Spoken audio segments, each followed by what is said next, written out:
8,365 pounds, Super Slide SunnyBrook spent its last 4 years on a park site here at Haylett RV of Coldwater, Michigan.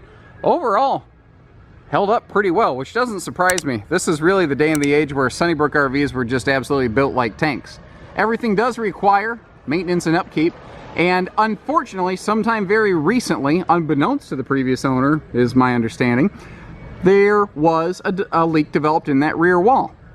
Now, that's a pretty scary prospect, so why don't we see what we're talking about here and then go from there. Now, if you've seen any of our used RV, Haylett RV videos, then you know that if we say something, we say something. And when this RV was traded in, the folks we were chatting with said, man, this thing's in great condition, and I do believe they thought it was. And overall, the RV is in good condition, but we've got a lot of years of experience of looking at things, and we pulled the chairs out of the way in the back here and very quickly saw the signature of water penetration. If I get down here close, you can see it. I do believe this is more recent, and I have data to kind of back that up, and I'll show you what I mean even outside the RV. This is still solid. Like, I can't, it doesn't buckle under my feet at all. It's stained, and that sucks, but it is there. So where did it come from? Well, water works its way down, and tracing it backwards, we started thumping around. We started to notice a little bit of ripply wallpaper up here, and then we spotted it. There's a soft spot up here on the ceiling, which obviously must have come from the rear termination strip. So you're still with us, which again means for the right money, all right, we consider it. Maybe you're a handy person. Maybe you want to just try camping with a less expensive RV, because obviously the things that we've discussed are going to make the RV less expensive, before you go neck deep broke into a brand new one. I totally get that. That's a very respectable way to go. So what are we looking at here? This is a classic rear living room Super Slide RV, and it is loaded with windows. And it also has those classic Jowlacy style windows, which, if you're not familiar with, that means that the windows behind the sofa here, they tilt open for airflow. And actually, most of the windows will tilt open for airflow, but the slide windows on the sides here, those will still slide open for airflow, because if you left it tilted open, then you closed it, you could smash it, and that's a bad day at the office. These are residential replacement recliners, and I know that because they are steel framed, not stick built like most RV furniture, and they are heavy. Those things are serious. I mean, if you drop those off a building, you would leave a crater, man. We've already talked about what's going on in that rear wall, but what we haven't talked about is how you've just got big windows surrounding you, lots of light, lots of airflow. Above, we've got a larger vent fan up here with variable speeds. You also have a matching fan for that in the bedroom area. A handy little corner cabinet right here, kind of acting as our pantry and pseudo entertainment center. And this thing was ahead of its time, because when this was brand new, I mean, it has a stereo, a cassette player, an equalizer, and a CD player. Whoa, buddy. This was luxury living in its finest. And that's an 8 cubic foot fridge freezer. In today's camper market, that's not a notable feature, but when this is brand new, that was an exceptional feature that I, feel we should probably still acknowledge a little bit here. Larger 22-inch oven, and you might have noticed that extra large countertop flip-up extension for the kitchen there. The ceiling fan, I don't know if that's if there was one there from the factory or if that was just straight added aftermarket, but that is a residential 6-blade fan that is far newer than the vast majority of the RV. And that is a large 4-person dinette. And a classic little feature here, behind this inner spring hide-a-bed, you see that shelf? There is it's like a storage chest. There is a hinge to flip the top of that up to get to the storage below it. Moving upstairs here, we do have a classic split bath design. If you don't know what that means, that is where the bedroom and the bathroom are kind of open-ish into one another. But you see on the left, or pardon me, the right here, we do have a accordion sliding privacy wall. So if you have a guest on that hide-a-bed and you're up here in your master bed, there's nobody looking at you in the middle of the night. There's also a lot of good things going, like there's no steps here around the bed. Decent closet and dresser space, and there's actually more than meets the eye yet. But what I noted were, you see those recessed pockets up by the headboard? And there's power outlets up there. That's actually really cool for like modern phone charging. That, this was made way before everybody had cell phones in their pockets. And again, above the bed, we have another of those larger vent fans. If I'm going to spin you around here, so hopefully you're not motion sensitive or anything like that. But when I said that was only the start of the storage, this is what I mean. So this RV doesn't have a bed slide. It doesn't have a closet slide. But it has all of the same storage as an RV with a closet slide. You've got some pretty sweet dresser space. And over here on the opposite side would be our entertainment center with even more dresser space.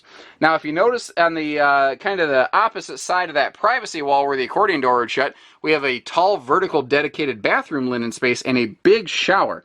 So this is the classic design here. We have a dedicated middle bathroom deck. It's not a big step up. It's, I don't know, 3 inches right there, but it gives you that extra headroom in the bathroom that I think you're going to like. And this is sharp right here. It's a seamless molded sink and countertop one-piece fixture. And I love stuff like that because it's just idiot-proof. It just can't fail.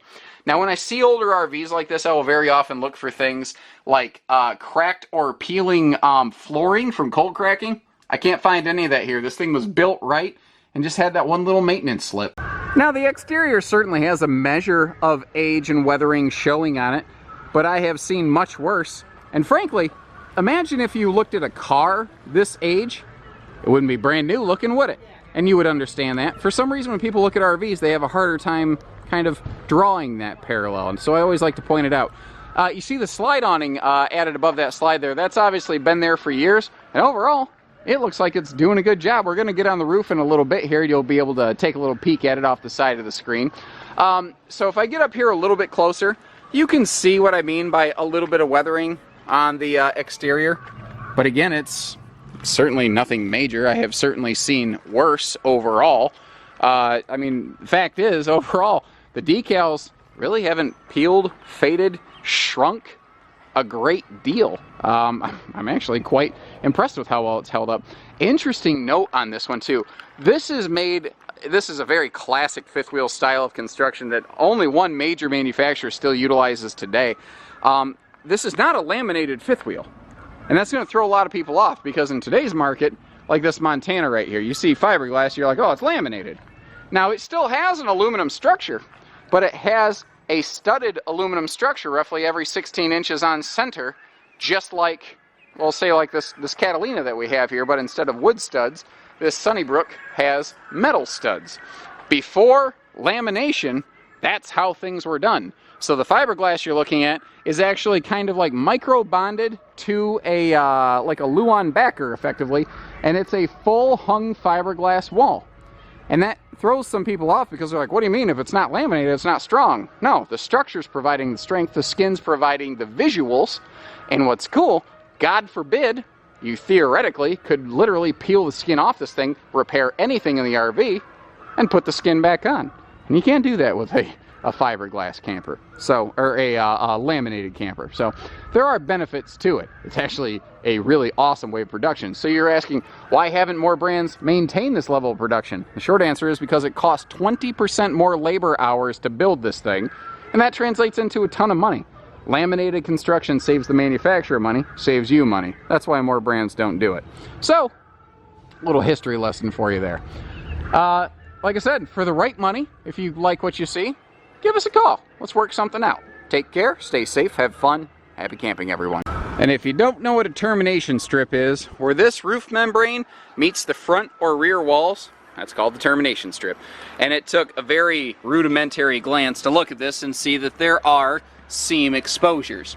Now, my understanding, and I need to verify this, so please double check, but given the fact that the rest of the RV is in pretty good shape, I don't think we're going to call this a handyman special and leave it as is, considering all it needs is a quick little touch-up with some self-leveling sealant.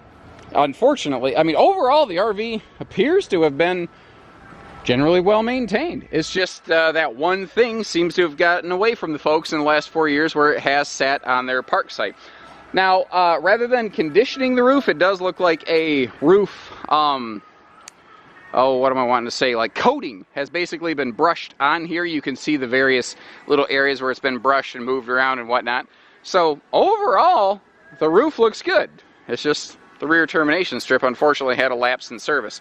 So I started looking around at the other seals, and they are showing similar but not as progressive signs of sun decay, which is what's going to happen with any petroleum-based sealant over time. The sun will slowly eat away at it.